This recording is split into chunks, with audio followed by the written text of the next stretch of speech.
point where it was actually a gossip column in Sagana. He was basically gossiping about his deputy in his mother tongue.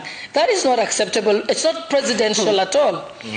Yeah, so I think Uhuru Kenyatta is not above reproach on this point. I don't think, and I'm not defending the president, I don't think the approach that Mama took yesterday was about, the president was trying to explain what happened and, the mistakes that happened between himself and the deputy president. But what Mama was addressing yesterday was those vulgar languages.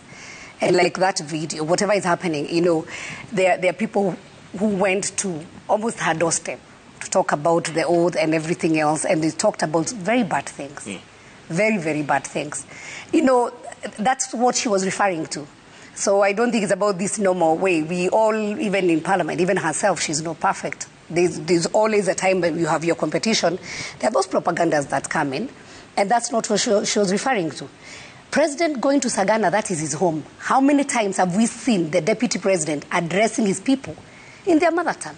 Even Nelson Mandela said, once you speak to people in English, you speak to their minds. But once you speak to people in their mother tongue, you speak to their hearts.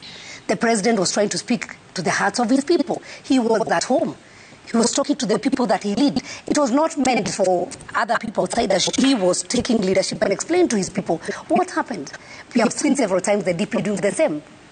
So you cannot say that the president is the same of national unity. Every other time when he's doing the national, events, he addresses people in English and Swahili. And he has never done it in Kikuyu. So, but when he goes home, you can't deny him that right.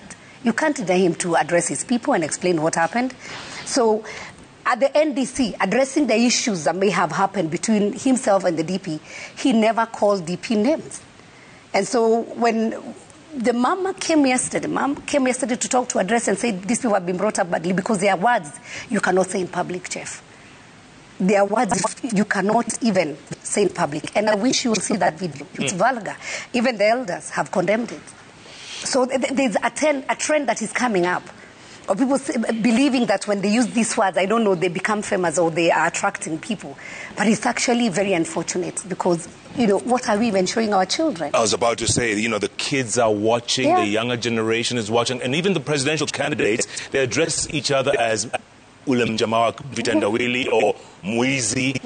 How come? Why is that? Have we sunk that low? It is unfortunate because this is how the politics have been carried before. But I can tell you, it's a high time that we change. Because the trend we are taking as a nation, it's not a very good trend. It's unfortunate that we